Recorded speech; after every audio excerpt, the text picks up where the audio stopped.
सबूत अगर मिल जाए तो जितनी दूसरों की सजा उसकी 10 गुना ज्यादा सजा हम लोगों को मिलनी चाहिए। मैं तो कह रहा हूँ जी। जब आप ये बात कह रहे हैं कि आम आदमी पार्टी काम कर रही थी, तो आपके एक एक सहयोगी क्यों छोड़कर आपको चले गए?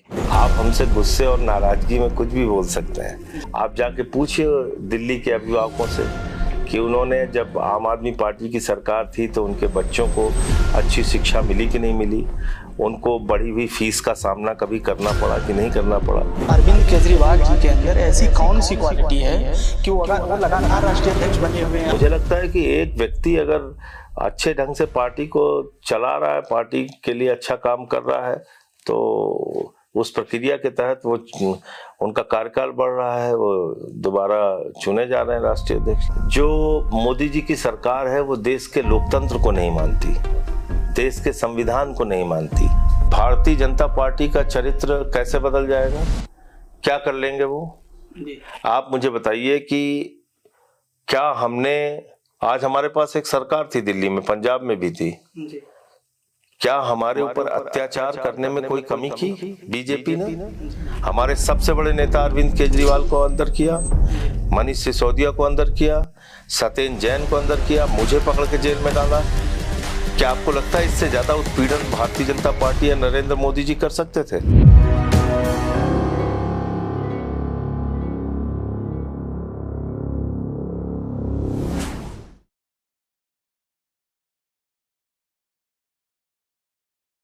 नमस्कार दोस्तों, मैं परमिंदर अंबर, टॉक विद परमिंदर में आप सबका स्वागत करता हूं।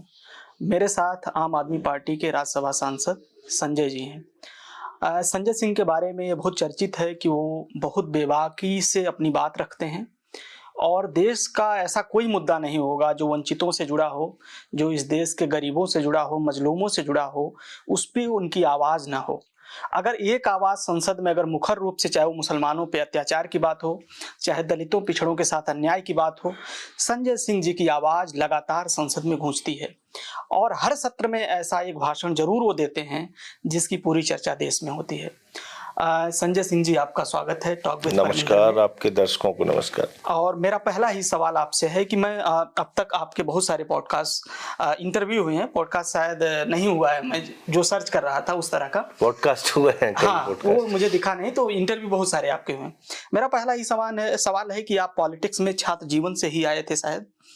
क्या आपने समाजवादी पार्टी की भी पॉलिटिक्स की थी इसके पहले?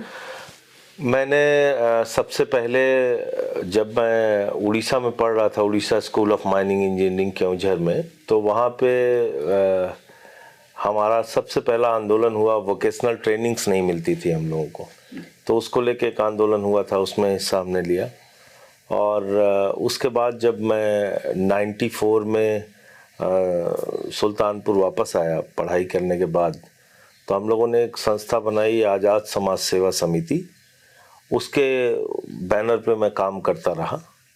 फिर रघु ठाकुर जी से मुलाकात हुई, लोकतांत्रिक समाजवादी पार्टी के वो राष्ट्रीय अध्यक्ष हैं। बहुत प्रखर, मुखर और एक सादगी का जीवन बिताने वाले समाजवादी नेता डॉक्टर लोहिया के साथ वो काम कर चुके हैं, तो वो मेरे राजनीतिक गुरु हैं। उनसे मुलाकात हुई और उनके साथ मैंने राजनीति की शुरुआत की। फिर 2007 से लेके 2010 तक मैं समाजवादी युवजन सभा में था। युवजन सभा का मैं प्रदेश अध्यक्ष था और उसके बाद से फिर अन्ना आंदोलन में आ गया यहाँ।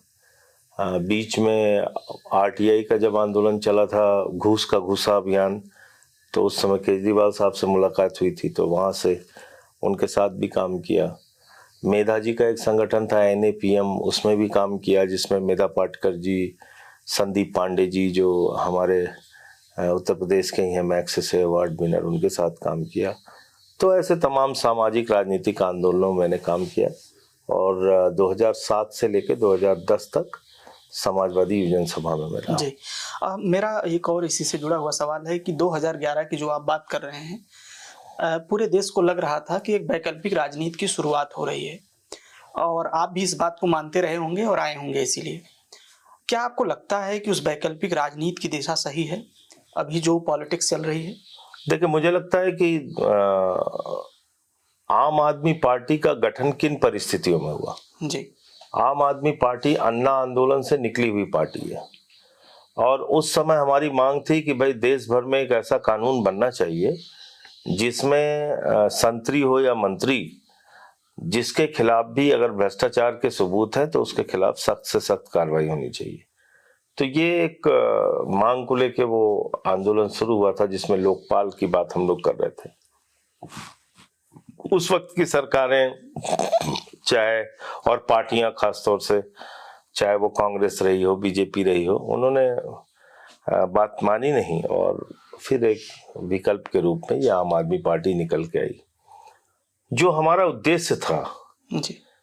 कि जनता के बीच में जाके चुनाव लड़के सरकार बना के उनके हित में काम करना। उनके हित में काम करने का अर्थ है शिक्षा, स्वास्थ्य, बिजली, पानी, उनकी जिंदगी की जो बुनियादी जरूरतें हैं उसके ऊपर काम करना। तो हाँ, मैं इस बात से संतुष्ट हूं पूरी तरीके से कि 10 साल तक अरविंद केजरीवाल जी की और आम आदमी पार्टी की जो सरकार रही दिल्ली में, उसने अनुकरणीय काम करके दिखाया। चाहे वो मोहल्ला क्लिनिक का मॉडल हो, चाहे फ्री बिजली का मॉडल हो, चाहे फ्री पानी का मॉडल हो, चाहे अच्छे एजुकेशन, अच्छे स्कूल का मॉडल हो, तो अनुकरणीय काम करके दिखाया जी। तो मुझे लगता है कि जो जिस वैकल्पिक राजनीति के लिए हम लोग आए थे, और पंजाब में भी वही काम हमारी सरकार वहां कर रही है, तो निश्चित रूप से हम लोगों ने जन आकांक्षाओं को पूरा करने का काम किया। और अभी आप देखिए कि दिल्ली में जब से आम आदमी पार्टी की सरकार नहीं है, घंटों बिजली की कटौती शुरू हो गई। यहाँ पे बसों में लोगों को तकलीफें आ रही हैं, किराया किसी से लिया जा रहा है, नहीं लिया जा रहा है, उसकी एक समस्या खड़ी हो गई। क्राइम पहले से ही था, उसका मुद्दा हम लोगों ने उठाया था। इसके अलावा अभी कल कोई मुझे बता रहा था कि मेट्रो का किराया 20 रुपए से बढ़ा के 40 रुपए कर दिया, दोगुना हो गया है। जिस स्थान पे 20 रुपए लगता था जितनी दूरी के लिए, अब 40 रुपए लगने लगा। तो ऐसे ऐसे करके पार्कों तक में किराया लग गया। ये तो लग रहा है, पार्क में 50 रुपए आपकी एंट्री फीस हो गई। जी, मैं किसी पार्क में गया तो लग रहा है। अभी बच्चों के बढ़े हुए फीस वापस कराए थे मनीष सिसोदिया जी ने, केजरीवाल जी ने जी। अभी क्या है, फीस बढ़ गई, आते ही फीस बढ़ गई। जी। वादा किया था 8 मार्च तक सबको 2500 रुपए खाते में पहुंच जाएगा, नहीं पहुंचा। सिलेंडर देने को कहा था गैस का, होली पे सब ताकते रह गए, उनको सिलेंडर नहीं मिला। तो मुझे लगता है कि नरेंद्र के सारे वादे जो है वो सिलेंडर से लेके और बाकी सारी चीजों के, वो फेल ही साबित हुए। और आप देखिएगा लोगों को इस बात का एहसास होगा कि उन्होंने एक अच्छी सरकार को मौका नहीं दिया, केजरीवाल साहब को और आम आदमी पार्टी को। इसका एहसास अभी से ही होने लगा है लोगों को। जी, जब आप ये बात कह रहे हैं कि आम आदमी पार्टी काम कर रही थी, तो आपके एक एक सहयोगी क्यों छोड़कर आपको चले गए? चाहे वो प्रशांत भूषण जी हों, चाहे योगेंद्र यादव जी हों, और चाहे लगातार आम आदमी पार्टी पर हमलावर कुमार विश्वास हों। ऐसा क्या है कि अगर ये आपके सहयोगी थे, लगातार बोलते हैं कि आम आदमी पार्टी, एक योगेंद्र यादव हैं जो कहते हैं कुछ काम किया है, बाकी सारे लोग ये कहते हैं कि आम आदमी पार्टी तो जन आकांक्षाओं का कोई भी काम नहीं किया है। देखिए, आप हमसे गुस्से और नाराजगी में कुछ भी बोल सकते हैं जी। लेकिन जो जमीन की सच्चाई है उससे तो आप मुंह नहीं मोड़ सकते। आप जाके पूछिए दिल्ली के अभिभावकों से कि उन्होंने, जब आम आदमी पार्टी की सरकार थी तो उनके बच्चों को अच्छी शिक्षा मिली कि नहीं मिली, उनको बढ़ी हुई फीस का सामना कभी करना पड़ा कि नहीं करना पड़ा। उनसे जाके पूछिए कि मोहल्ला क्लिनिक में उनका इलाज हो रहा था कि नहीं हो रहा था। उनसे जाके पूछिए कि फरिश्ते स्कीम का लाभ उनको मिला कि नहीं मिला। फ्री बिजली और 24 घंटे बिजली पिछले 10 साल में दिल्ली के लोगों को मिली कि नहीं मिली, ये पूछिए और उसके आधार पे हमारा मूल्यांकन कीजिए। एक काम जो हम नहीं कर पाए, जिसको हमने स्वीकार भी किया कि यमुना की सफाई का काम हमसे नहीं हो पाया, तो उसके लिए हमारी आलोचना भी हुई, लेकिन हमने स्वीकार किया कि हमसे ये काम नहीं हो पाया। सफाई तो गंगा की भी तो वो अभी आगे बातचीत में आपको बोलूंगा, लेकिन हजारों करोड़ रुपए गंगा की सफाई के लिए नमामि गंगे के नाम पे आया है। अब वो नमामि गंगे के नाम का पैसा कहाँ गया कहाँ नहीं गया तो सब बेहतर जानते हैं। लेकिन मैं ये कह रहा हूँ कि 2 हिस्से हैं।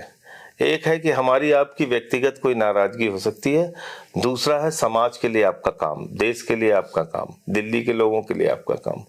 मैं उसमें दावे के साथ कह सकता हूं कि आम आदमी पार्टी की सरकार ने पिछले 10 साल में बहुत अच्छा काम दिल्ली के अंदर करके दिखाया। जी, आपकी पार्टी के संविधान में है कि 10 साल से अधिक कोई राष्ट्रीय अध्यक्ष नहीं रह सकता है। अरविंद केजरीवाल जी के अंदर ऐसी कौन सी क्वालिटी है कि वो लगातार राष्ट्रीय अध्यक्ष बने हुए हैं? आप लोग इस पे क्यों नहीं सवाल करते? देखिए, पार्टी की नियमित बैठक होती है जी, और उसमें फैसला होता है। ये कहना बिल्कुल गलत है। हमारी नेशनल काउंसिल है या फिर राष्ट्रीय कार्यकारिणी है, उनके निर्णय के आधार पर उनका कार्यकाल बढ़ता है राष्ट्रीय अध्यक्ष का। और मुझे लगता है कि एक व्यक्ति अगर अच्छे ढंग से पार्टी को चला रहा है, पार्टी के लिए अच्छा काम कर रहा है, तो उस प्रक्रिया के तहत वो उनका कार्यकाल बढ़ रहा है, वो दोबारा चुने जा रहे हैं राष्ट्रीय अध्यक्ष। ठीक है जी। आप लोग ये बोलते रहे हैं लगातार, वो चाहे मनीष सिसोदिया जी हों, चाहे अरविंद केजरीवाल जी हों, और आपके भी एक आध दो बयान इस तरह के हैं कि सारी पार्टियां भ्रष्टाचारी हैं। जब आपकी पार्टी आम आदमी पार्टी बनी, अगर एक एक बयान मैं निकालूं, चाहे मुलायम सिंह यादव जी के खिलाफ हो, चाहे लालू जी के खिलाफ हो, सब ट्वीट पड़े हुए हैं जो मैं देख रहा था। आप अगर कह रहे थे कि ये लोग भ्रष्टाचारी हैं, तो कौन सी मजबूरी थी आम आदमी पार्टी की? आपने इनके साथ गठबंधन किया, आपने इनका समर्थन लिया, और आप इनके समर्थन से सरकार बनाने की कोशिश भी कर रहे थे। आपने कांग्रेस के साथ समझौता कर लिया, जो कि आप बोलते थे सबसे भ्रष्टाचारी पार्टी है। तो ऐसा क्यों हुआ संजय जी? देखिए, आज आपके सामने क्या चुनौती है? आज आपके सामने एक ऐसी चुनौती है जो मोदी जी की सरकार है, वो देश के लोकतंत्र को नहीं मानती, देश के संविधान को नहीं मानती जी।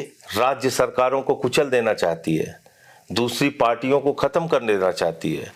तो जब इस चीज को अगर आप नहीं रोकेंगे, हर समय काल परिस्थिति में चुनौतियां आपकी अलग अलग होती हैं। आप ये नहीं कह सकते कि 1947 में जो चुनौती थी वही चुनौती आज है।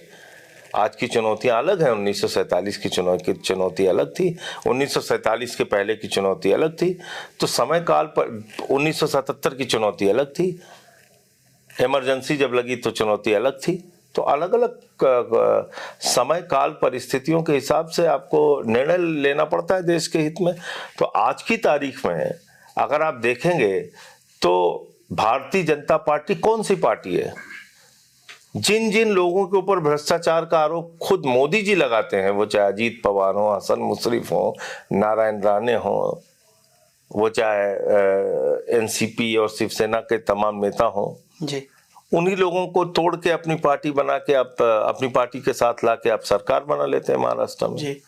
आपने मध्य प्रदेश की सरकार गिराई, आपने गोवा के अंदर तोड़फोड़ करके सरकार बनाई, आपने अरुणाचल के अंदर पूरी पार्टी तोड़ दी, आपने उत्तराखंड में सरकार गिराई, आपने कर्नाटक में सरकार गिराई। तो पूरे देश के अंदर भारतीय जनता पार्टी ने सरकारों को तोड़ के, पार्टियों को तोड़ के, खरीद फरोख्त करके, लोकतंत्र और संविधान का गला घोट के जो सरकारों को गिराने का, बनाने का काम किया, जिस तरह से विपक्ष के नेताओं को टारगेट कर करके गिरफ्तार करने का काम किया, तो निश्चित रूप से हम लोग उसके लिए लामबंद हुए, खड़े हुए हैं कि भाई आज देश के संविधान को बचाना जरूरत है जी। अभी आप देखिए क्या कर रहे हैं ये लोग, कभी वक्फ का बिल लेके आते हैं, कभी कोई बिल लेके आते हैं, कभी कोई बिल लेके आते हैं। देश में खाली इनको फसाद खड़ा करना है जी, नफरत की राजनीति करनी है, उससे तो देश ही नहीं बचेगा ना जी।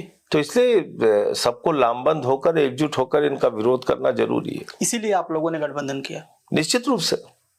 तो आप ये कहना चाह रहे हैं कि कल अगर भाजपा का अगर चरित्र बदल जाएगा तो आप भाजपा के साथ चले जाएंगे? देखिए, ऐसा है कि भारतीय जनता पार्टी का चरित्र कैसे बदल जाएगा, क्या कर लेंगे वो जी। आप मुझे बताइए कि क्या हमने, आज हमारे पास एक सरकार थी दिल्ली में, पंजाब में भी थी जी, क्या हमारे ऊपर अत्याचार करने में कोई कमी की बीजेपी ने जी? हमारे सबसे बड़े नेता अरविंद केजरीवाल को अंदर किया जी, मनीष सिसोदिया को अंदर किया, सत्येंद्र जैन को अंदर किया, मुझे पकड़ के जेल में डाला जी। क्या आपको लगता है इससे ज्यादा उत्पीड़न भारतीय जनता पार्टी या नरेंद्र मोदी जी कर सकते थे जी? अगर हमें झुकना होता, मिलना होता, इनके साथ जाना होता, तो इससे बेहतरीन मौका क्या था जी? जैसे बाकी लोगों की तो फाइल दिखा दिखा के उनको अंदर कर लिए, खाली फाइल दिखाया अंदर कर लिया। बताइए किसी पार्टी का नाम बताइए जी, देश की सबसे बड़ी पार्टी से लेकर जितनी पार्टियां हैं बताइए जिसके 4 सबसे टॉप लीडर जेल में रहे हो, 23 महीने, 17 महीने, 6 महीने। जी। एक नाम बताइए किसी तो पार्टी आपके ऊपर भी तो भ्रष्टाचार का आरोप लगाया गया। तो भ्रष्टाचार का आरोप लगाया गया ना जी। चलिए हम लगा देते हैं मोदी जी के ऊपर 1 लाख करोड़ के भ्रष्टाचार का आरोप। जी। भाई जब कोई तथ्य हो, कोई प्रमाण हो, कुछ मिला। जी। एक जज के घर के अंदर अभी पता नहीं कितने करोड़ जल गए, कितने करोड़ मिले, कितनी फटी नोट मिली, कितनी सही नोट मिली। जी। हुई कोई कार्रवाई उस पर?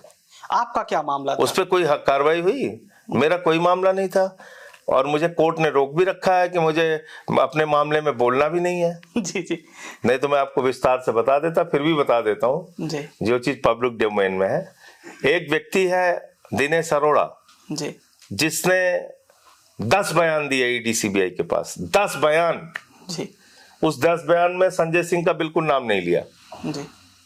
एक जगह उन्होंने जबरदस्ती मेरा नाम लिखवाया, मैंने डिफेमेशन का नोटिस भेजा ईडी को। जी। ईडी ने मुझसे माफी मांगी जी। और 11वें बयान से पहले उसको उठा के अंदर किया, जेल में, तिहाड़ जेल में डाला। जी। तिहाड़ जेल में डालने के बाद उसने मेरा नाम लिया और उसके बाद मेरी अरेस्ट हुई। जी। तो क्या आरोप क्या लगाया? अपने किसी आदमी से 2 करोड़ रुपए संजय सिंह के घर में भेजा और संजय सिंह के आदमी ने उस पैसे को ले लिया। जी। तो वो पैसा कहां निकल गया? कोर्ट ने पूछा। गोवा के इलेक्शन में लगा? बोले नहीं। बोले फिर कहां गया? कोई बरामदगी हुई? तो बोले ऐसा भी तो हो सकता है कि ये पैसा लेके जला दिए हों। अब आप समझ सकते हैं जी। इससे ज्यादा मजाकिया केस कोई हो सकता है? बिल्कुल। ये आरोप था मेरे ऊपर और 6 महीने में जेल में रहा, 183 दिन। तो इससे बढ़िया अवसर था क्या हम लोगों के पास इनके आगे झुकने का? सबसे शानदार अवसर था, आराम से। जी। ऑफर भी तो आया होगा। नहीं, मैं कह रहा हूं वो छोड़ दीजिए, उसकी चर्चा बाद में फिर कभी करेंगे। जी। बहुत सारे दबाव बने और क्या वो उनका मकसद क्या रहता है? यही तो मकसद रहता है। जी। पकड़ो, झूठे मामले बनाओ, इंसान के धैर्य की परीक्षा लो, अपने साथ मिल जाता है तो सारे खून माफ। जी। बताइए। ये आपको कोर्ट ने भी माना कि ईडी सबूत पेश नहीं कर पाई आपके खिलाफ? नहीं कर पाई, कर भी नहीं पाएगी। जी। और मैं तो कह रहा हूं सबूत अगर मिल जाए जी तो जितनी दूसरों की सजा उसकी 10 गुना ज्यादा सजा हम लोगों को मिलनी चाहिए। जी। मैं तो कह रहा हूं। जी। तो इसलिए 1 रुपए की बरामदगी नहीं हुई मेरे घर से। जी। 14 घंटे हमारे घर में छापेमारी करते रहे ईडी वाले। जी। 14 घंटे तक कुछ नहीं हासिल हुआ। जी। तो आप झूठे केस बनाने के लिए कौन रोक सकता है? फ्री है, मोदी जी केस बनाते तो रहे। जिनकी ईमानदारी और खुददारी के चर्चे होते थे संजय सिंह के, उनके ऊपर जब ये आरोप लगा और जेल में आप मैं वही कभी बातचीत में बोलता हूं कि तिहाड़ की यात्रा कराए बहुत सारे लोग आम आदमी पार्टी के। तो आपको क्या व्यक्तिगत आपकी जो ईमानदारी है, खुददारी है, उसको थोड़ा धक्का तो लगा होगा? 1 पैसे नहीं, और मजबूत हुई। जी। और मजबूत हुई। तो आपको लगा कि मैं जेल से आने के बाद मेरे अंदर रत्ती मात्र भी कोई बदलाव हुआ? जी। बल्कि और मजबूती से मैं इनके खिलाफ लड़ा। जी। और आज भी चुनौती देके कहता हूं, 1 पैसे की भी कहीं बेईमानी मिल जाए तो फांसी पे चढ़ा दो, चलो। जी। आप संसद में मुसलमानों का जब मुद्दा आता है तो शायद देश में अगर सांसदों में अगर 4-5 नाम गिने जाएंगे तो आपका भी नाम होगा कि जब मुसलमानों का मुद्दा आता है संजय सिंह की आवाज सबसे ऊपर गूंजती है। और पिछड़ों का मुद्दा आता है हाँ, तब भी तो मैं बस और दलितों का मुद्दा आता है तो नहीं, मैं और आदिवासियों का मुद्दा आता है तो मैं सोशलिस्ट हूँ जी, विचारधारा से समाजवादी हूँ जी, क्योंकि मैं जब राजनीति में आया तो सबसे पहले मैंने डॉक्टर लोहिया को पढ़ा। जी, जब मैं राजनीति में आया तो सबसे पहले मैंने राष्ट्रपिता महात्मा गांधी को पढ़ा। जब मैं राजनीति में आया तो मैंने बाबा साहब डॉक्टर भीमराव अम्बेडकर को पढ़ा। पढ़ के तब मैं राजनीति में आया। जी, राजनीति में आने के बाद क्लास नहीं ली, जी, पहले मैंने पढ़ा तब मैं राजनीति में आया। मैं तो राजनीति में जाना ही नहीं चाहता था। जी, रघु ठाकुर जी से हमारी मुलाकात हुई, शहीद आजम भगत सिंह की जयंती थी और वो बड़े बड़े पदों पे रह चुके थे। जनता दल के राष्ट्रीय महासचिव थे, समाजवादी पार्टी के राष्ट्रीय महासचिव थे, बहुत बड़े नेता थे, जनता पार्टी के प्रदेश अध्यक्ष थे। जी, तो जब वो आए स्टेशन पे तो एक स्लीपर क्लास से वो नीचे उतरे और एक झोला टांगे हुए थे और कुर्ता पैजामा उनका बड़ा सिकुड़ा हुआ। तो मैंने देखा तो मैंने कहा ऐसे ही लोग भी राजनीति में होते हैं। तो मैं जाकर उनका चरण छुआ और उनके साथ फिर कार्यक्रम में गया। तो मैंने उनसे राजनीति की बहुत बुराई की। मैंने कहा ये तो सबसे खराब काम है जी। तो उन्होंने अपनी किताब दी एक, और बोले कि इसको पढ़ना, और एक डॉक्टर लोहिया की किताब दी, भारत माता धरती माता। बोले फिर 10-15 दिन बाद हम लोग बातचीत करेंगे। तो फिर उनका एक पोस्ट कार्ड पे एक पत्र आया मुझे जी। तो बोले कि तुमसे बड़ी अच्छी वार्ता रही, अच्छा लगा तुमसे बातचीत करके, और तुमने आगे के लिए क्या सोचा है कि राजनीतिक क्षेत्र के बारे में तुमने क्या सोचा, जाना चाहिए कि नहीं जाना चाहिए। अब मैं सुल्तानपुर में श्रमदान का काम करता था, गोमती सफाई का काम करता था, ब्लड डोनेशन का काम करता था, रेडी पटरी वालों की लड़ाई लड़ने का काम करता था। मैं आज आप मुझे संघर्ष करते हुए देख, मैं तो 94 से संघर्ष कर रहा हूँ। 94 से लेकर अब तक की यात्रा सोच लीजिए कितनी लंबी है, कितनी लंबी यात्रा हो गई। 31 साल हो गए जी। तो तब से काम कर रहे। तो फिर उनसे कन्विंस होके हमारी जो पार्टी थी लोकतांत्रिक समाजवादी पार्टी, उसमें पूरे उत्तर प्रदेश में एक सभासद भी नहीं था जी। एक सभासद भी नहीं था जी। उस कमिटमेंट के साथ हमने उस पार्टी में काम शुरू किया। फिर वहां पे बहुत सारे संघर्ष किए। वो एक लंबी यात्रा है। हाँ, उसके बारे में। और रघु जी से अभी भी एक हमारे गुरु की तरह हमको गाइड करते हैं। जब भी कोई बात होती है उनके पास जाते हैं, सीखते हैं। तो ऐसा नहीं है कि मतलब अचानक हम कोई पॉलिटिक्स में आ गए जी। उसके लिए बहुत कुछ राजनीति को समझा, देखा, और जब ये समझा और देखा तो ये दिल से मैंने महसूस किया कि हजारों वर्ष तक समाज के एक बड़े वर्ग को इंसान नहीं समझा गया जी। गले में हाड़ी बांध के चलना जी। शरीर के पीछे झाड़ू बांध के चलना जी। उस तालाब में पानी पीने की जानवर को इजाजत है, इंसान को इजाजत नहीं है क्योंकि वो दलित है जी। ये जो भेदभाव था, इसको पढ़ना, जानना, सुनना, इंसान को इंसान नहीं समझा गया। स्कूल में पीने का पानी नहीं मिल रहा है, जिस कुर्सी पे बाबा साहब बैठ रहे हैं उसको धुला जा रहा है। ये सब जब मैंने पढ़ा तो मन बड़ा पीड़ित हुआ कि कैसा कितना अत्याचार समाज के एक बड़े वर्ग के ऊपर किया गया है जी। तो इसलिए मैं कन्विंस होके बोलता हूं, ऐसे नहीं कि दिखावटी बोलता हूं। हाँ। मैं इस बात से कन्विंस हूं कि समाज के एक बड़े वर्ग के साथ जी। अत्याचार किया गया है लंबे समय तक, हजारों वर्ष तक उनको इंसान नहीं समझा गया। उनको इंसान होने के लिए उनको इंसान होने का एहसास नहीं दिलाया गया जी। तो बाबा साहब का वो आंदोलन पढ़िए महाराष्ट्र का, जिसमें उन्होंने तालाब में पानी पीने के लिए आंदोलन चलाया, महाड़ का आंदोलन, जिसका जिक्र भी मैंने पार्लियामेंट में किया था जी। तो किसी मुसलमान ने कहा था कि गले में हाड़ी बांध के दलितों को चलना पड़ेगा।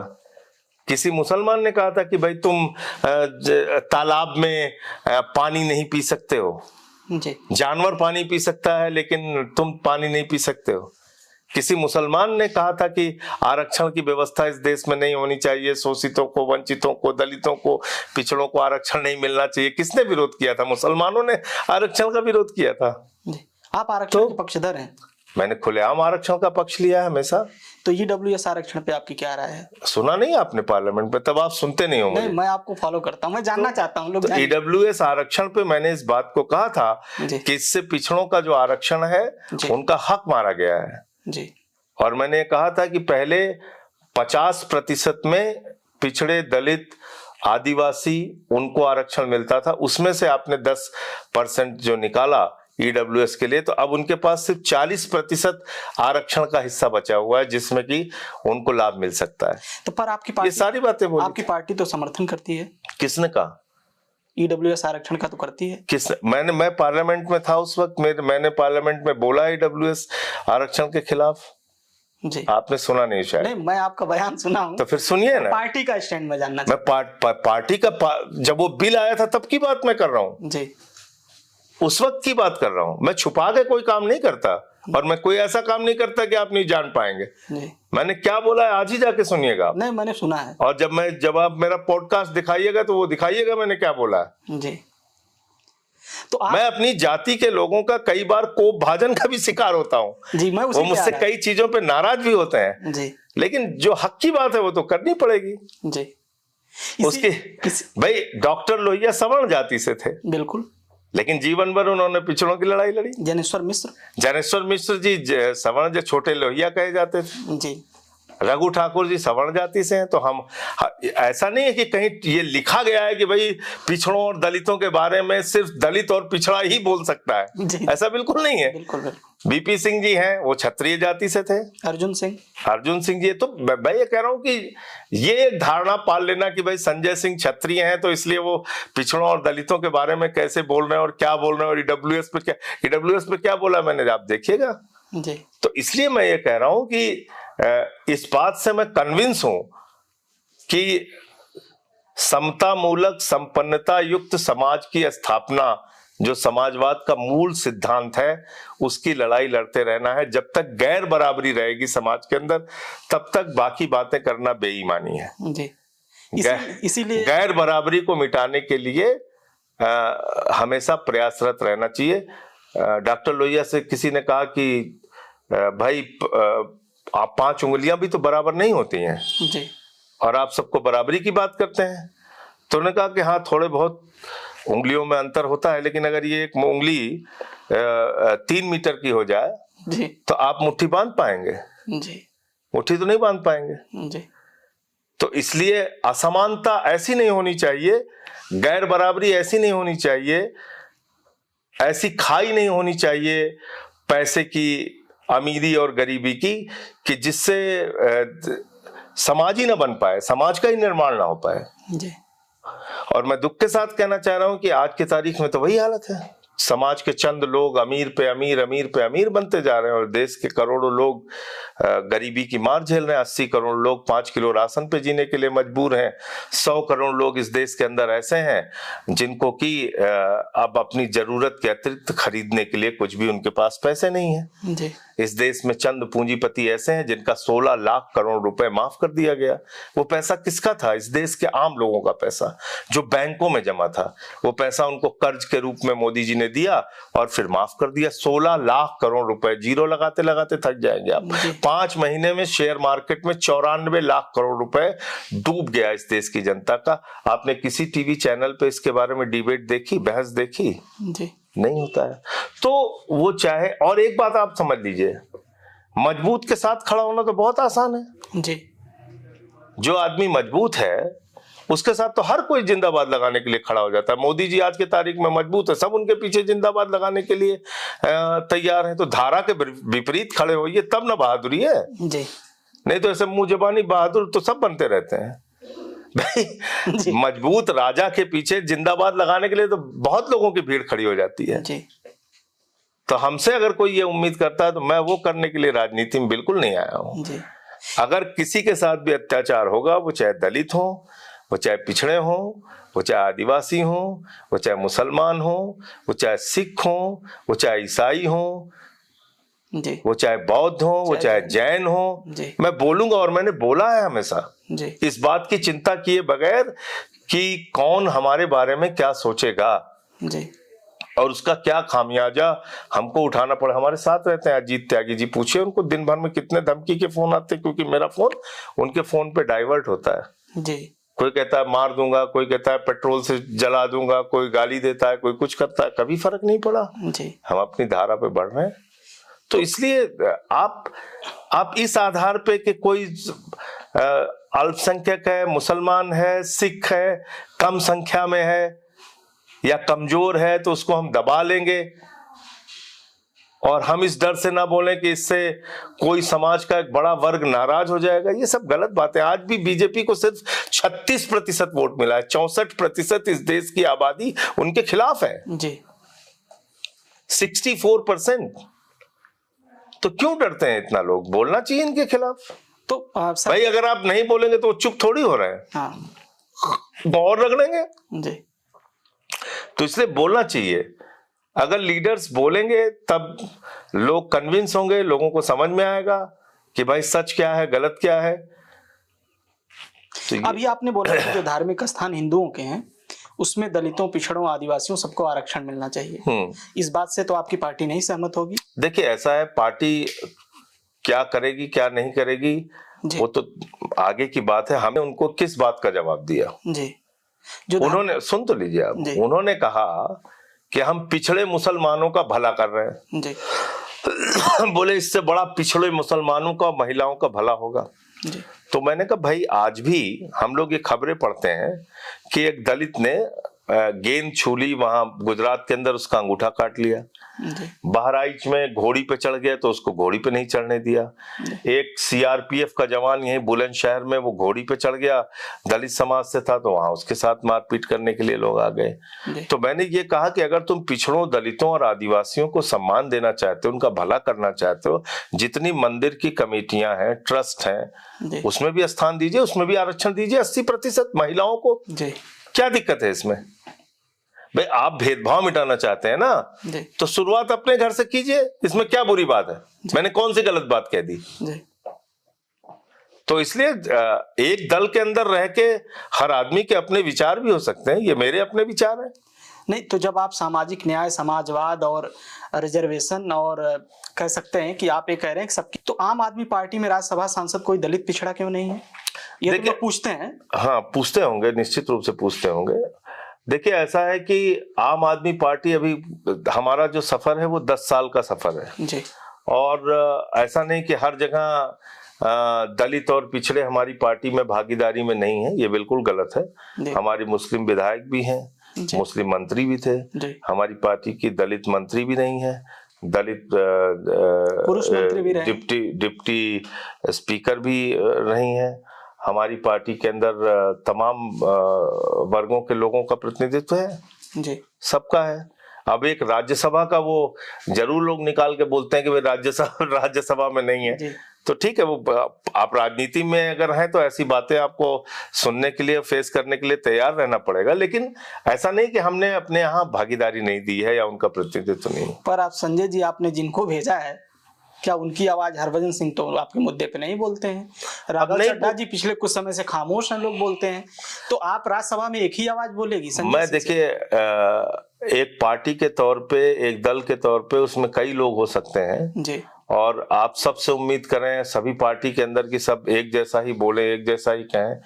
उनकी अपनी खूबियां हैं, अपनी कला है जी, अपने तौर तरीके से वो लोग अपनी बात रखते हैं, सबकी अपनी क्वालिटी। ऐसा तो नहीं है सब लोग मैनेज हो गए? ये सब भाजपाइयों का प्रचार है, इसके चक्कर में नहीं पड़ना चाहिए जी। आप बोलते हैं कि राम मंदिर की जमीनों में घोटाला हुआ है, कोई सबूत है आपके पास इसका? अरे आपने देखा नहीं था, 2 करोड़ की जमीन जी, ऋषिकेश उपाध्याय इनका जो मेयर था जी, उसके सहयोग से 18.5 करोड़ रुपए में राम मंदिर ट्रस्ट ने 5 मिनट के अंदर खरीदा जी। 5 मिनट पहले वही जमीन 2 करोड़ में खरीदी गई और 5 मिनट के बाद वही जमीन 18.5 करोड़ रुपए में ट्रस्ट को बेच दी गई। कितने का घोटाला हुआ? 16-17 16.5 करोड़ रुपए। कितने मिनट में? 5 मिनट में। इतना तेज तो बड़े से बड़े दुनिया का जो भ्रष्टाचारी होगा वो भी घोटाला नहीं कर सकता जी। तो राम मंदिर में घोटाला हो रहा है? क्यों नहीं हो रहा है भाई? मैंने इसके प्रमाण दिए, कोई झूठ थोड़ी बोल रहा हूँ जी। मैंने इसके कागजात दिए हैं, सारे टीवी चैनल्स पे वो चला है। अगर मैंने ये गलत आरोप लगाया हुआ था तो मेरे शरीर के कई टुकड़े हो गए होते अब तक जी। वो लोग भी जानते हैं कि आरोप सही है। मैंने थाने में FIR दर्ज कराई थी अयोध्या के कोतवाली में जी। अगर मैंने गलत आरोप लगाया होता तो अब तक पता नहीं क्या कर डालते मेरे साथ। ये मैंने एकदम सारे तथ्यों के साथ, प्रमाण के साथ, जानकारियों के साथ, कागजात के साथ सारे आरोप लगाए थे। आपको मालूम है ना कितना संवेदनशील विषय है जी। हाँ, तब आप संसद, आप प्रभु श्री राम के नाम पे चंदा चोरी करेंगे और बड़ी बड़ी बातें करेंगे, उसको हम लोग सुनेंगे ज्ञान आपका जी। ये तो नहीं ठीक है। आप संसद में बोलते हैं कि चौकीदार चोर है, आप बोलते हैं कि प्रधानमंत्री नशे में बोलते हैं, ये 2019 का आपका बयान है। और आप अभी आप बोल रहे थे कि नहीं, नशे वाला बयान तो शायद ये आज तक पे है, पता नहीं, मुझे याद नहीं है, पता नहीं कहीं किसी चीज को मिसकोट किया होगा उन्होंने जी। तो मुझे लगता है कि संसद के अंदर मैंने कभी ये नहीं कहा कि प्रधानमंत्री नशे में रह के बोलते हैं जी। किस बयान को उन्होंने कहा है मुझे नहीं मालूम, लेकिन जो मैंने बाकी बातें कही उनके अडानी से संबंध को लेके या बाकी जो पूंजीपतियों से उनके संबंध को लेके, तो वो तो सही है, उसमें तो कोई गलत संजय नहीं। सर, आप बोलते हैं कि कंगना रनौत बददिमाग महिला है, तो आपका ये इसमें बयान आपको है? कोई शक है? नहीं, कैसे? शक, मैं उसके बारे में ज्यादा बात नहीं करना चाहता हूँ, लेकिन जो महिला ये कहे कि 2014 के बाद ये देश आजाद हुआ, जी, तो वो तो बाबा साहब से लेके देश के तमाम क्रांतिकारियों के बलिदान को अपमानित कर रही है। जी। तो कोई बददिमाग आदमी ही ऐसा बोल सकता है, मैं ऐसा मानता हूँ। आप अमित मालवीय और मनोज तिवारी जी से बहुत नाराज रहते हैं, आपने बोला कि उन पर केस करूंगा। क्या वो मामला था? देखिए, ऐसा है, उन्होंने एक फर्जी आरोप लगाया मेरी पत्नी को लेके कि साहब उनका जो वोटर आईडी है वो सुल्तानपुर में भी है, यहाँ भी है। मैंने सारे प्रमाण दिए जी, कि भाई जिस दिन उन्होंने यहाँ का वोटर आईडी बनाया, उन्होंने एप्लीकेशन दिया, लिख के दिया कि आप हमारा वोटर जो है यहाँ से वोट काट दीजिए। वो डेट मैंने दिखाई कि ये एप्लीकेशन की डेट है, जब हमने यहाँ पे एप्लीकेशन दी तो वहाँ वोट कटवाने के लिए एप्लीकेशन दी, तो उसको लेके मैंने बोला। आपने जो बोला था मैं आपको दिखा देता हूँ सर। नशे की हालत में भाषण दे रहे हैं पीएम नरेंद्र मोदी। ये आपका है 5 मई 2019 का है। ये देखिए, आज तक नहीं छापा है इसको। पता नहीं कहाँ से छापा है। जी, देख सकते हैं आप। नहीं, कहाँ से छापा है मुझे नहीं मालूम। उसका कोई वीडियो हो तो मैं दिखाइए मुझे। किस बयान के? पार्लियामेंट में मैंने? नहीं, ये बाहर का है कहीं। बाहर का बयान हो सकता है। हाँ, हो सकता है ये बाहर का है। बाहर के बयान, प्रतापगढ़ या कहीं का है। बाहर के बयान में हो सकता है कहीं कुछ बोला होगा मैंने। जी, आपने पार्लियामेंट कहा था, तो मुझे याद है कि मैं पार्लियामेंट में ऐसा कभी नहीं बोला मैंने। आपको डर नहीं लगता है? आप 183 दिन। अच्छा, डरना किस बात से चाहिए? नहीं, आप अगर इस तरह बोलेंगे सर कि जैसे संसद में बोल रहे हैं, मैं ये महसूस करता हूँ पिछले कुछ सालों में कि बहुत सारी आवाजें खामोश हो गई हैं, चुप हो गई हैं, या वो भाजपा में चली गई। संजय सिंह को डर नहीं लगता है कि 183 दिन तिहाड़ में रहने के बाद जब वो वापस लौटे हैं तो और तीखा बोल रहे हैं संसद में? तो सिर्फ 183 दिन ही तो रहे संजय सिंह जेल में। जी, 183 दिन जेल में रहना कोई देश के लिए बहुत बड़ी क्रांति थोड़ी है। जी, भाई आप एक चीज बताइए, जब मैं जेल में गया, ईडी ने मुझे लॉकअप में रखा, तो सबसे पहले मैंने अपने घर से किताब मंगाई नेल्सन मंडेला जी की, जिन्होंने राजनीतिक कार्यकर्ता के रूप में सबसे अधिक जेल की यातना सही है। 27 वर्ष तक वो जेल में रहे। मैंने उनको पढ़ा, और जब मैंने पढ़ा कि वो एक ऐसी कोठरी में रहते थे जिसमें खड़ा होने पे उनको सर जो है उनका वो लगता था। फिर मैंने गांधी जी को पढ़ा। गांधी जी की पहली गिरफ्तारी, वो पहले भी मैंने उनकी जीवनी पढ़ी थी, पहली गिरफ्तारी तो साउथ अफ्रीका में हुई। आप सोचिए, दुनिया के एक दूसरे देश में भारत के एक महान सपूत की गिरफ्तारी होती है, जेल में रखा जाता है, जहां पे उनको अश्लीलता से लेके तमाम चीजों को झेलना पड़ता है, बर्दाश्त करना पड़ता है। कितने जीवट इंसान रहे होंगे कि जो कि उन्होंने लड़ाई लड़ी। जी, तो इसलिए हमने इन महापुरुषों को पढ़ा, जेल में रहते हुए 6 महीने के समय का खूब सदुपयोग किया। जी, ऐसा लगा था कि काफी समय से ठीक से सोने को नहीं मिला, आराम से सोया। जी, 1 घंटे वहां म्यूजिक क्लास लेता था, जाके वहां गाने वाने गाता था। जी, आप गाते भी अच्छा है। हाँ, 1 घंटे तक वहां पे कबूतर, बत्तख, जो वहां पशु पक्षी थे उनके साथ, और ऐसी दोस्ती उनसे भी हो गई थी कि जब मैं पहुंचता था तो बिल्कुल हाथों बैठ जाते थे कबूतर हमारे। तो उनको दाना खिलाना, उनके बीच में रहना, फिर जाके टीवी देखना, आराम से मैंने 6 महीने अपना बिताया। और फिर ये मुझे लगा कि यार, जिन्होंने इस देश के लिए लड़ाई लड़ी है उन्होंने तो बहुत लंबी यातना झेली है। तो क्या हमें सिर्फ इस छोटी सी जेल की यातना के लिए मोदी के आगे झुक जाना चाहिए? तो मेरा दिल कहता था कि नहीं, जिस दिन बाहर निकलना और मजबूती से बोलना। हर दिन मैं सोचता था यही कि जिस दिन मौका लगेगा और बाहर निकलूंगा, उस दिन और मजबूती से आके इनके खिलाफ बोलना है। तो ये रहा, ये 6 महीने मैंने अपने उस समय का भी सदुपयोग किया। हाँ, परिवार को जरूर कष्ट होता था, परिवार को तकलीफ होती थी। जी, मैंने वो दृश्य देखा। और आप जा रहे थे। माता जी और बाकी लोग परेशान होते थे, बच्चे परेशान होते थे, लेकिन मैंने सबको मना भी कर रखा था कि कोई जेल में मिलने मत आना।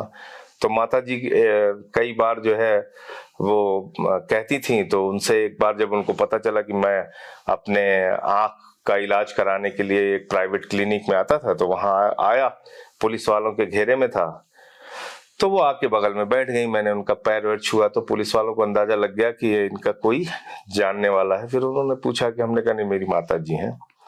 तो फिर थोड़ी देर के बाद उन्होंने पूछा कि और वहाँ खाना वाना कैसे मिलता है? तो हमने कहा नहीं ठीक है। तो बोले क्या खाते हो? तो मैं झोले में चना लेके गया था और गुड़ लेके गया था, तो मैंने उनको दिखाया कि मैंने कहा यही खाता हूँ वहाँ। तो बोली कि अच्छा अच्छा, और फिर वो रोते हुए वहां से उठी और चली गई। तो अब इससे ज्यादा और मेरे परिवार को क्या तकलीफ दी जा सकती है? परिवार की तकलीफ से संजय सर टूट भी तो सकते हैं आप। क्यों टूटेंगे? अब मैं वही आ रहा हूँ बात पे। तो जब वो रोते हुए वहां से चली गई तो मुझे अंदर से लगा कि इससे ज्यादा बिना किसी कारण के मोदी जी मुझे और तकलीफ नहीं दे सकते जी। और अगर देना भी चाहेंगे तो वो हमें स्वीकार है, लेकिन उनके आगे झुकना नहीं स्वीकार है। नहीं तो मेरी माँ के आंसू बेकार जाएंगे जी। अगर मैं झुक गया तो फिर ये जो आंसू उनके निकल रहे हैं आज मुझे देख के जी, तो इस पे मोदी जी को खुशी होगी कि हाँ ये अपने माँ के इन आंसुओं की वजह से हमने इनको कमजोर कर दिया जी। तो नहीं, कमजोर नहीं होना है। और दूसरी बात, एक हमारे शुभचिंतक एक मुझे समझा रहे थे, जैसे आपने कहा कि डर नहीं लगता है जी। तो उन्होंने मुझसे कहा कि आपको डर क्यों नहीं लगता है? तो मैंने कहा भाई नरेंद्र मोदी जी अगर अपनी पूरी ताकत लगा दें जी, तो मेरी जिंदगी का एक भी मिनट घटा नहीं सकते, और उनके पूजनीय दादाजी अगर आसमान से नीचे आ जाएं तो मेरी जिंदगी का एक भी मिनट बढ़ा नहीं सकते। बढ़ा सकते हैं क्या? जी, जी, नहीं। घटा सकते हैं क्या? नहीं कर सकते। तो फिर डरना किस बात का है? जी। किस बात के लिए डरना है? काहे के लिए डरना है? हर आदमी का, मैं ईश्वरवादी व्यक्ति हूँ, मैं ईश्वर को मानता हूँ, मैं कोई नास्तिक व्यक्ति नहीं हूँ। तो मैं ऐसा मानता हूँ कि जब समय आ जाएगा तो ना मोदी जी एक मिनट बढ़ा पाएंगे ना घटा पाएंगे, तो फिर डरना किस बात के लिए है? जो सच है वो बोलना। हाँ ये बात जरूर आप कह सकते हैं, मैंने कभी नाजायज बिना किसी कारण के अनावश्यक इनके ऊपर आरोप नहीं लगाया जी। ना कुछ इनके खिलाफ ऐसे बोला। जब भी इन्होंने कुछ गलत किया, हाँ तलखी के साथ बोला, पुरजोर तरीके से बोला। हो सकता है ऐसे शब्दों का इस्तेमाल किया हो जो इनको पसंद ना हो, लेकिन आप कर क्या रहे हैं देश में? देश का एक प्रधानमंत्री मुजरा जैसे शब्दों का इस्तेमाल करता है जी। कहता है कि हम कपड़ों से देख के पहचान लेते हैं जी। देश का एक प्रधानमंत्री ऐसी भाषा का इस्तेमाल करता है, 50 करोड़ की गर्लफ्रेंड, जर्सी गाय, कांग्रेस की विधवा, और वो लोग हमें संस्कार सिखाते हैं। उनसे हमें बोलने चालने की तरीके सीखने हैं जी। तो इसलिए मैं ऐसा मानता हूं कि इंसान को बिना डरे अपने अपने जो आपका कमिटमेंट है उस रास्ते पे चलते रहना है जी। उससे इधर उधर अगर आप हुए तो फिर आपको अपने आप में जीना बहुत मुश्किल हो जाएगा। तो हम लोग तो इस स्टेज के अंदर हैं आज की तारीख में कि जिस रास्ते पर हैं उसी रास्ते पे चलना है जी। और अगर इधर उधर होंगे तो फिर अपने आप में ही जीना मुश्किल हो जाएगा। तो आप जो ये बात कह रहे हैं, मेरा एक सवाल इससे जुड़ा हुआ है कि आप ये बता रहे हैं कि आपके परिवार को बहुत तकलीफ हुई, और जाहिर सी बात है किसी भी परिवार को होती है। नहीं, मैं ये कह रहा हूँ कि उन्होंने भी अपने आप को संभाला, हमारा हौसला बढ़ाया। मैं ऐसे नहीं कहूंगा। मेरी बेटी ने उस दौरान जब मैं जेल में था तो उसने एक सार्वजनिक सभा में सुल्तानपुर में जाके स्पीच दिया। खुदीराम बोस जी की जयंती पे वो कार्यक्रम था। तो ऐसा नहीं है कि सारे लोग एकदम से घबरा गए और उन्होंने ये कहा कि नहीं बैठना पड़ेगा, अब आप तुम चले आओ और वापस निकल आओ और समझौता कर लो। कभी किसी ने नहीं कहा, कभी भी किसी ने नहीं कहा जी। लेकिन कष्ट में थे वो तो देखने से पता लग जाता है जी। हाँ, मेरा एक सवाल है कि क्या अब मैं दिल्ली चुनाव पे आ जाता अब जब मैं जेल से निकल रहा था जी, तो दो जो साथी ऑफिसर थे वहां के वो मुझे छोड़ने के लिए बाहर आए। तो जैसे ही मैं बाहर निकला जी, तो रास्ते में चलते चलते मुझसे कह रहे थे कि आपसे एक रिक्वेस्ट करनी है सर। तो हमने कहा बताइए क्या रिक्वेस्ट करनी है जी। तो बोले कि प्लीज अब आप नरेंद्र मोदी के बारे में मत बोलिएगा। तो हमने कहा कि क्यों? बोले कि नहीं वो फिर पकड़ के आपको जेल में डाल देगा और मैं आपकी बड़ी रेस्पेक्ट करता हूँ, आप नहीं चाहता हूँ कि दोबारा आप जेल में आए जी। तो मैंने कहा कि चलिए कोई बात नहीं। मैं चलते आगे आया तो वहां पे एक और अधिकारी थे।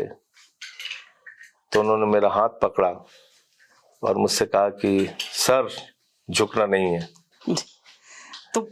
तो मैं बाहर निकला तो मुझे लगा कि आज मुझे पूरा देश सुन रहा होगा और ये देख रहा होगा कि संजय सिंह को 6 महीने जेल में रखने से वो डर गए, झुक गए, क्या स्थिति है उनकी। तो इसलिए फिर ये बोलना ही है इनके खिलाफ। तो मुझे जितनी शक्ति थी, जितनी ताकत थी, जितना 6 महीने में मैंने इनके बारे में सोचा था, तो 28-30 मिनट मैंने पार्टी ऑफिस पे आके सारी बातें बोली। जी, आपको ये नहीं लगता है कि दिल्ली चुनाव में आपकी पार्टी का जो हार का कारण रहा, शीश महल का मुद्दा बहुत ज्यादा नहीं आपको लगता है कि? देखिए, निश्चित रूप से बहुत सारे मुद्दों का प्रचार इन्होंने किया, बीजेपी के लोगों ने, उसमें शीश महल भी शामिल था, उसमें शराब घोटाले को भी इन्होंने मुद्दा बताया, तमाम मुद्दे इन्होंने बनाए हमारे खिलाफ। और 43% वोट हमको हर हाल में मिला। इन्होंने सत्ता का जमकर दुरुपयोग किया, पैसे बांटे, शराब बांटी, साड़ियां बांटी, चादरें बांटी, लोटे बांटे, क्या क्या नहीं किया इन्होंने। वोट घटाए गए, वोट बढ़ाए गए, वोट शिफ्ट किए गए। 40,000 वोट अकेले नई दिल्ली में शिफ्ट किया गया।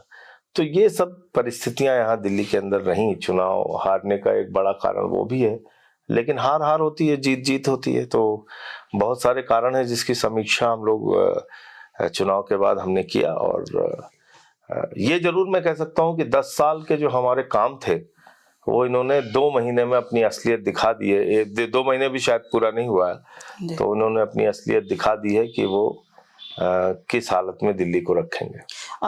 एक मुद्दा आप देख रहे थे, पर्चा लेके आप पढ़ रहे थे, मैंने देखा उसको। आप ये बोल रहे थे कि बहुत बड़े पैमाने पर बीजेपी ने वोट कटवाए आपकी पार्टी के। मैं बोल तो रहा हूँ, उसका डेटा आप दे रहे थे। हाँ। नाम सही। जो पूर्वांचल के हमारे भाई थे, यूपी बिहार के, जहाँ पे हमारे मतदाता वर्ग के लोग थे, जहाँ हमारे सपोर्टर्स थे, उनकी बहुत भारी संख्या में इन्होंने वोट कटवाए। जी हाँ, ये किया इन्होंने। जी, मैंने तो वो भी डाटा दिया था कि मंत्रियों के घर में 26, 35 वोट बनवाए इन लोगों ने। ये कैसे संभव है? ये अखिलेश जी भी यही आरोप लगा रहे थे 2022 के चुनाव। नहीं, संभव नहीं। उसके आंकड़े दिए थे, कागजात दिए थे हमने जी। ये कोई गलत बात ऐसे ही हवा में नहीं की हमने जी। हाँ, भाजपा के लोग कहते हैं कि जब चुनाव हार जाते हैं लोग तो ईवीएम, अब वो उनको कहने का हक है जी। वो उनको कहने का हक है। जो आदमी खुद से गुनाह करता है, पाप करता है, तो उसको अपने बचाव में कुछ तो बोलना है ना जी। राजनीति वो भी तो कर रहे हैं। अभी आप एक मुद्दा उठा रहे हैं, वक्फ बिल का जो मुद्दा आया है संसद में, आपने इसका पुरजोर विरोध किया। इसके पहले आप सीए एनआरसी का विरोध कर रहे थे। फिर हम सब ने देखा कि जो भी मुसलमानों का मुद्दा आता है तो लोग बोलते हैं संजय सिंह मुस्लिम तुष्टीकरण करते हैं कि जब मुसलमानों का मुद्दा आता है। तुष्टीकरण का क्या सवाल है, मुझे ये नहीं समझ में आया जी। अच्छा, हिंदुओं का कौन सा भला हो रहा है इस देश में, जरा ये बताइए मुझे आप जी। आप मुझे बताइए। 22 करोड़ रोजगार मिलना था 11 साल में, कितनी नौकरियां मिल गई इस देश के नौजवानों को जी, बताइए आप मुझे। 11 लाख बच्चों ने सरकारी स्कूल की शिक्षा छोड़ी है, ज्यादातर तो हिंदू है ना उसमें जी। लाठियों से जो मारा गया प्रयागराज में नौजवानों को, जो बेरोजगारी के लिए लड़ाई लड़ रहे थे अपने एग्जाम के लिए, वो हिंदू थे कि मुसलमान थे? रेलवे भर्ती में जो घोटाला हुआ बिहार के अंदर, तो वो हिंदू थे ज्यादातर बच्चे उसमें कि मुसलमान थे? आप मुझे बताइए। 94 लाख करोड़ रुपए शेयर मार्केट में 5 महीने में इस देश के लोगों का डूब गया, वो हिंदू थे कि मुसलमान थे? उसमें ज्यादातर लोग हिंदू है कि मुसलमान है? उसमें तो 90%, 95% हिंदू है। 16 लाख करोड़ रुपए अपने पूंजीपति दोस्तों का नरेंद्र मोदी जी ने माफ कर दिया। करोड़ों हिंदुओं का पैसा उठा के बैंकों से अपने दोस्तों को दिया, फिर 16 लाख करोड़ रुपए माफ किया। तो ये हिंदुओं का नुकसान किया है कि मुसलमानों का? देश भर में महंगाई अगर बढ़ रही है तो उसका सबसे ज्यादा दुष्प्रभाव हिंदुओं पे पड़ रहा है कि मुसलमानों पे? तो हिंदुओं को एक खाली हवा हवाई दिखा के कि हम मुसलमानों को ठीक कर रहे हैं, उनकी जेब काटने का काम आप कर रहे हो। भारतीय जेब कतरा पार्टी आप बन गए हो। आप यही काम कर रहे हो कि हम मुसलमानों को ठीक कर रहे हैं, नुकसान आप हिंदुओं का कर रहे हैं। तो किसके भले में काम किया इन्होंने जी। तो इस बात से जो हिंदू खुश होना चाहे, हो सकता है, मैं तो नहीं खुश होता। मैं तो देखता हूं, खुले आंखों से देखता हूं कि ये क्या कर रहे हैं हिंदुओं के साथ जी। मुसलमानों को ठीक करने की बातें करते हैं, और नुकसान सबसे ज्यादा किसका हो रहा है इस देश में? हिंदुओं का जी। तो तो इसलिए ये बात आप एक समझ लीजिए कि कट्टरपंथ की राजनीति से दुनिया में जी किसी का भला नहीं हुआ, किसी का भला नहीं हुआ। जी बगल में तो पाकिस्तान है ना, वहां तो कोई हिंदू मुसलमान का झगड़ा है नहीं, नहीं है ना, तो वो क्यों बर्बाद हो गया? जी वो तो मुस्लिम राष्ट्र है, क्यों बर्बाद हो गया? क्योंकि नफरत, कट्टरपंथ को वहां बढ़ावा दिया गया, उसको पाला गया, पोसा गया। तो इससे किसी देश का भला नहीं होता, इस बात से मैं कन्विंस हूं। जी मैं समझता हूं कि ये नुकसान अंततोगत्वा बहुसंख्यक समाज का बुरी तरीके से होगा। जी आपको क्या लगता है कि आज वक्फ की जमीनें कब्जा कर रहे हैं तो गुरुद्वारे की जमीनें ये लोग छोड़ देंगे, चर्च की जमीनें छोड़ देंगे? आज ही चर्च के बारे में खबर आई कि उस पर निगाह पड़ गई आरएसएस बीजेपी, कह रहे हैं 17 करोड़ एकड़ जमीन है चर्च के पास। पढ़ लीजिएगा आरएसएस की ऑर्गेनाइजर पत्रिका पे। जी और क्या आपको लगता है कि जैन धर्म की जो जमीनें हैं उसको ये बख्श देंगे, छोड़ देंगे? जी मंदिरों की जमीनें ये लोग छोड़ देंगे? अरे रक्षा विभाग की जमीन उठा के अडानी को दे दिया अपने दोस्त को अयोध्या में, रक्षा विभाग की। तो सारा ड्रामा अभी बॉर्डर पे इन्होंने सिक्योरिटी के लिए जो कानून है, रूल है, उसको रिलैक्स किया है अडानी के एनर्जी पार्क को लगाने के लिए। गुजरात से जो पाकिस्तान का बॉर्डर लगता है वहां की बात मैं कर रहा हूं। क्या बात करेंगे? इन्होंने रेल बेच दिया, सेल बेच दिया, कोयला बेच दिया, सड़क बेच दिया, पानी बेच दिया, बिजली बेच दिया, जहाज बेच दिया, पोर्ट बेच दिया, एयरपोर्ट बेच दिया, आकाश से लेके पाताल तक सब कुछ बेच दिया। अभी ये हिंदुओं का भला कर रहे हैं। तो इसलिए ये मुस्लिम तुष्टीकरण या किसी का सवाल नहीं है, हक में बोलने का सवाल है और सही बात बोलनी चाहिए सबको। जी ये तो शॉर्टकट तरीका होता है कि आप चुपके से रास्ता निकालें, उससे कुछ नहीं होने वाला। आपको सही बातें बोलनी पड़ेंगी, वो चाहे दलितों के पक्ष में हो, चाहे पिछड़ों के पक्ष में हो, चाहे मुसलमानों के पक्ष में हो। जो सच है वो बोलिए।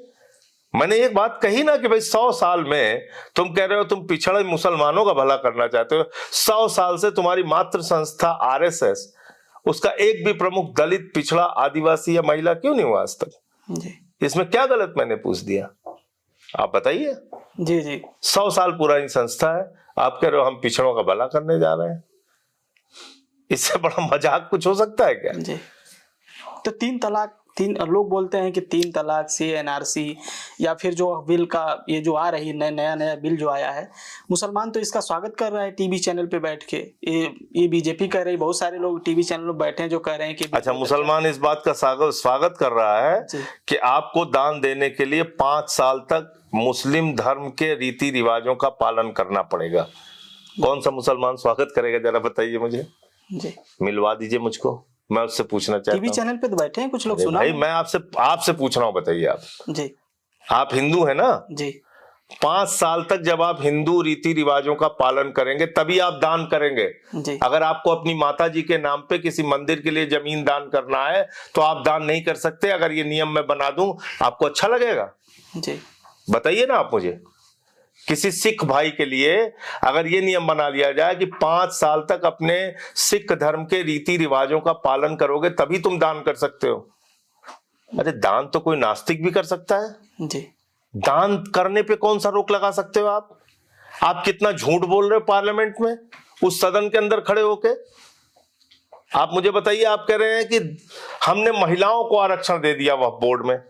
अरे भैया, महिलाओं को आरक्षण वक्फ बोर्ड में 2013 का जो बिल है, जिसको बीजेपी ने समर्थन किया था, जिसको मुख्तार अब्बास नकवी ने और शहनवाज हुसैन ने और सुषमा स्वराज ने और तमाम बीजेपी के नेताओं ने सपोर्ट किया था, उस वक्फ बिल को जिसमें 2 महिलाओं का आरक्षण पहले से है, आप कह रहे हम 2 महिलाओं को आरक्षण देने जा रहे हैं। जी फर्जी फिजा, जैसे हम लोग यहाँ सुल्तानपुर में बोलते हैं फर्जी फिजा। जी तो फर्जी फिजा में घूम रहे हैं बीजेपी वाले, झूठ।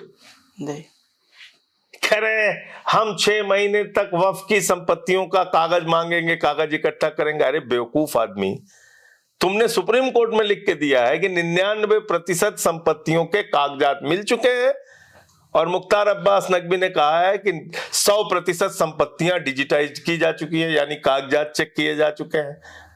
उसको वामसी पोर्टल पे डाला जा चुका है, उसका सर्वे हो चुका है। जिनका नाम आप ले रहे हैं लोग अभी संसद में नहीं है।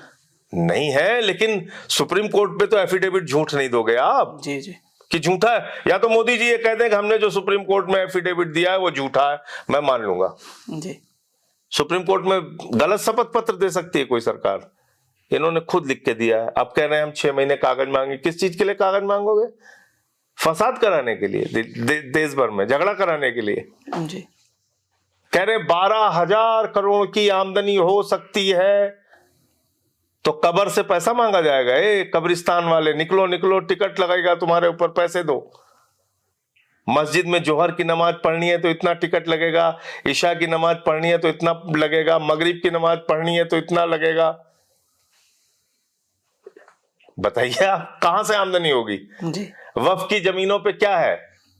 70-80% मस्जिदें हैं और कब्रिस्तान है। 90% मान के चलिए मस्जिद और कब्रिस्तान है, वहां से कौन सी आमदनी होती है आप बताइए?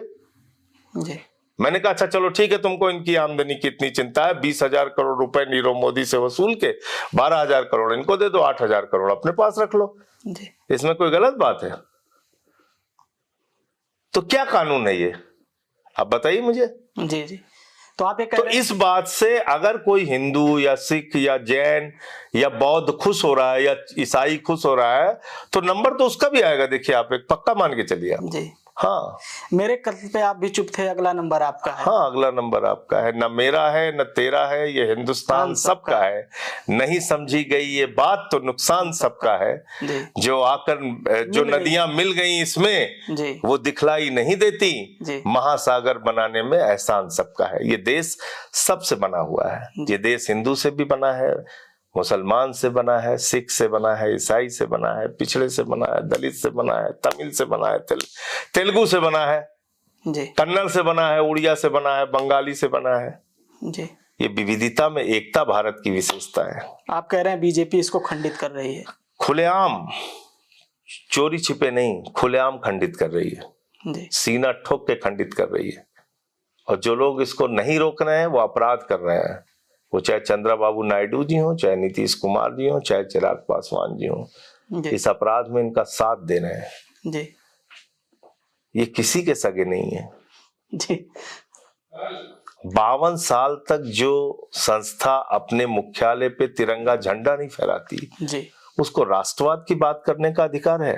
जी जिस पार्टी के प्रेरणा स्रोत आदरणीय श्यामा प्रसाद मुखर्जी जी, स्वर्गीय श्यामा प्रसाद मुखर्जी जी, जब वो बंगाल में फजलुल हक की गवर्नमेंट में फाइनेंस मिनिस्टर थे तो उन्होंने अंग्रेज गवर्नर को चिट्ठी लिखी है 1942 के भारत छोड़ो आंदोलन के खिलाफ कि इस आंदोलन को कुचल देना चाहिए। जी वो मुस्लिम लीग के साथ सरकार थी। मुस्लिम लीग के साथ 3 राज्यों में सरकार थी, जी नॉर्थ वेस्ट फ्रंटियर, सिंध प्रांत और बंगाल। जी फजलुल हक कौन व्यक्ति था? जो पाकिस्तान का गृह मंत्री बना बंटवारे के बाद। उसके साथ कौन वित्त मंत्री था? श्यामा प्रसाद मुखर्जी, जिसके लिए आज तक ये लोग नारा लगाते हैं जहां हुआ बलिदान मुखर्जी वो कश्मीर हमारा था। लगाते नहीं लगाते हैं? जी तब उसने चिट्ठी लिखी है। नेताजी, मैं ऑन रिकॉर्ड बोल रहा हूं, पूछिएगा किसी भाजपाई से, जी नेताजी सुभाष चंद्र बोस की सेना के खिलाफ, आजाद हिंद फौज की सेना के खिलाफ अंग्रेजों की सेना में भर्ती होने का आह्वान आरएसएस ने किया है। जी ये लोग बात करेंगे। गोलवलकर ने तो अपनी किताब में लिखा भी है कि 3 रंग अशुभ होता है। 3 रंग अशुभ होता है, तिरंगे झंडे का विरोध किया इन्होंने। जी वो तो पब्लिक डोमेन में है लिखा हुआ। तब बताइए, तो क्या अभी वही आरएसएस बीजेपी उसी तरह? इन्होंने तो बाबा साहब के पुतले जलाए हैं। जी बाबा साहब डॉक्टर भीमराव अंबेडकर के पुतले जलाए हैं। अभी भी गाली देते हैं हिंदू कोड बिल को लेके। जी तब तो आप मेरा अंतिम सवाल है, उसके बाद रैपिड फायर पे हम आएंगे। 5 सवाल हैं। ये रैपिड फायर वायर आप मत कीजिए, सब दूसरे चैनलों की टीआरपी के चक्कर में, उसके सबके चक्कर नहीं, वो सरल ही सवाल रहेंगे सर। मेरा ये अंतिम सवाल ये है कि आम आदमी पार्टी का राजनीतिक भविष्य क्या है? दिल्ली में अब सरकार नहीं है। देखिए, आम आदमी पार्टी का भविष्य या किसी भी राजनीतिक पार्टी का भविष्य जी इस देश की जनता तय करती है। जी हमारा एक ही काम होना चाहिए कि हम जनता के मुद्दों को उठाएं, जनता के लिए काम करें और जनता जो निर्णय देगी उसको स्वीकार करें जी और कि लोकतंत्र में और कोई रास्ता नहीं है आपके पास। जी इसलिए हमारा क्या भविष्य होगा इसमें मैं कोई बहुत बड़ा दावा करूं वो ठीक नहीं है जी हमारा क्या भविष्य होगा वो हमारे काम पे निर्भर करेगा। हमारा क्या भविष्य होगा वो हमारे काम से प्रसन्न या नाराज होकर जनता तय करेगी। जी तो मेरा जवाब तो यही है। जी। रैपिड फायर के 5 सवाल हैं। पार्टी का सबसे अच्छा नेता कौन है? अरविंद केजरीवाल। राहुल गांधी या नरेंद्र मोदी? अगर आप इन दोनों में पूछेंगे तो राहुल गांधी ठीक है जी। नरेंद्र मोदी से तो ठीक ही है। अखिलेश यादव या राहुल गांधी? नहीं, अखिलेश यादव से हमारी अच्छे संबंध है, रिश्ते हैं। अगर आप उन दोनों की बात करेंगे तो अखिलेश यादव जी से हमारे अच्छे रिश्ते हैं, ठीक आदमी है।